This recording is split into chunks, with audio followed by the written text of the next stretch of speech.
और वहीं उत्तराखंड की चारधाम यात्रा के सफल संचालन के लिए बैठक भी हुई और लगातार इसको लेकर कवायद जो है वो अब तेज कर दी गई है कि किस तरह से अब इसको लेकर ड्राफ्ट भी तैयार किया जाएगा। हितधारकों से सुझाव लेने की प्रक्रिया शुरू कर दी गई है। शासन स्तर पर ड्राफ्ट तैयार किया जा रहा है और जो भी इसको लेकर चुनौतियां सामने आएंगी उसको पूरा किया जाएगा और लगातार उसको लेकर सरकार की ओर से प्रयास भी किया जा रहा है। सफल संचालन को लेकर बैठक भी हुई थी और बैठक में चारधाम यात्रा के सफल और व्यवस्थित संचालन के संबंध में व्यापक विचार विमर्श किया गया। बद्रीनाथ, केदारनाथ, गंगोत्री और यमुनोत्री धाम में आवागमन की सुगम कनेक्टिविटी, पंजीकरण और आम यात्रियों के दर्शन की सहजता, पार्किंग, शौचालय, स्वच्छता, सुरक्षा, ये तमाम जो सुविधाएं हैं इसके संबंध में हितधारकों द्वारा लिखित सुझाव साझा किए जाएंगे। और चलिए इसी पर अपडेट लेते हैं। अपडेट के लिए सोनू लगातार हमारे साथ बने हुए हैं। सोनू, चारधाम यात्रा के सफल संचालन के लिए अब कवायद और ज्यादा तेज कर दी गई है, हितधारकों से सुझाव लिए जाएंगे इसके लिए। देखिए ऋषिका, जब से उत्तराखंड की जो प्रसिद्ध चारधाम यात्रा है, इस यात्रा का 6 माह के लिए इस यात्रा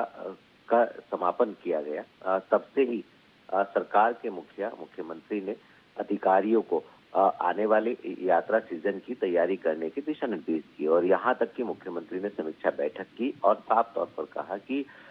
जो अभी तक की यात्राओं के अनुभव हैं, उन अनुभवों के आधार पर आने वाली यात्रा का बेहतर संचालन कैसे हो सकता है। आपने स्वयं भी इस बात का जिक्र किया कि ये चारधाम की यात्रा, क्योंकि बड़ी संख्या में श्रद्धालु जो हैं बड़े मनोभाव के साथ यहाँ पहुंचते हैं, यमुनोत्री धाम, गंगोत्री धाम, केदारनाथ धाम और बद्रीनाथ धाम। और ऐसे में जहां सरकार एक और ये कोशिश कर रही है कि शीतकालीन यात्रा का भी संचालन बेहतर तरीके से हो सके, यानी सर्दियों के समय में भी श्रद्धालु यहाँ जो चारों धामों के शीतकालीन प्रवास गद्दी स्थल है वहां पर दर्शन कर पुण्य प्राप्त करने के लिए पहुंचे। और जो मुख्य यात्रा 6 माह तक आयोजित होती है, संचालन होता है जिस यात्रा का, इसकी जो व्यवस्था है उसको कैसे और बेहतर किया जा सकता ताकि यात्रा सुगम और सुरक्षित हो सके। लिहाजा इसके लिए सरकार ने एक प्राधिकरण, चारधाम यात्रा प्राधिकरण बनाने का कार्य शुरू किया था और मुख्यमंत्री इसके लिए पहले ही घोषणा कर चुके हैं। लिहाजा अब चूंकि इस पर काम शुरू हो गया शासन स्तर पर और मुख्यमंत्री ने भी कहा था और शासन स्तर पर भी अब ये प्रक्रिया भी शुरू हो गई कि जो हितधारक है, यानी जो चारों धामों के तीर्थ पुरोहित है, जिससे प्रभावित होने वाले लोग हैं, जिनका जीवन यापन या जो इन धामों में पूजा अर्चना और पूजा पाठ कराते हैं, जो श्रद्धालु पहुंचते हैं उनकी, तो ऐसे में उनके सुझाव भी लिए जाए। तो अब सुझाव लेने की प्रक्रिया शुरू हो गई है और तमाम तरह के सुझाव जो है वो शासन को प्राप्त होने भी शुरू हो गए। कुछ हितधारकों ने ये भी कहा है कि जो ये प्राधिकरण है, इस प्राधिकरण को खास तौर पर इस प्राधिकरण को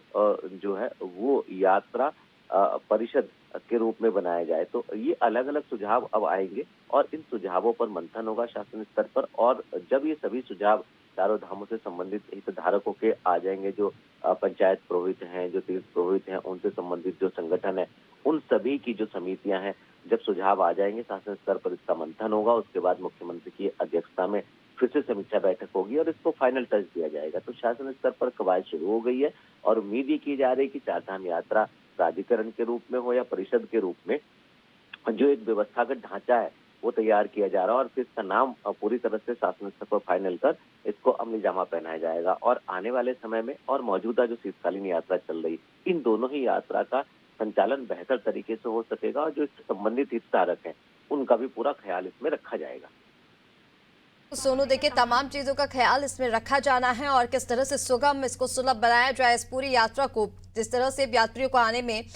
किसी भी दिक्कत का सामना ना करना पड़े, इसकी तैयारी जो है वो सरकार काफी समय से कर भी रही है। और अब हितधारकों से क्योंकि सुझाव लिए जाएंगे तो और बेहतर सुविधाएं जो है वो वहां पर उपलब्ध कराई जाएंगी। फिलहाल तमाम जानकारी के लिए शुक्रिया, आप बने रहिए हमारे साथ। तो सफल संचालन के लिए, चारधाम यात्रा के सफल संचालन के लिए ये जो हितधारकों से सुझाव लेने की प्रक्रिया है वो शुरू कर दी गई है और अब और ज्यादा तेजी से इस पर काम होगा।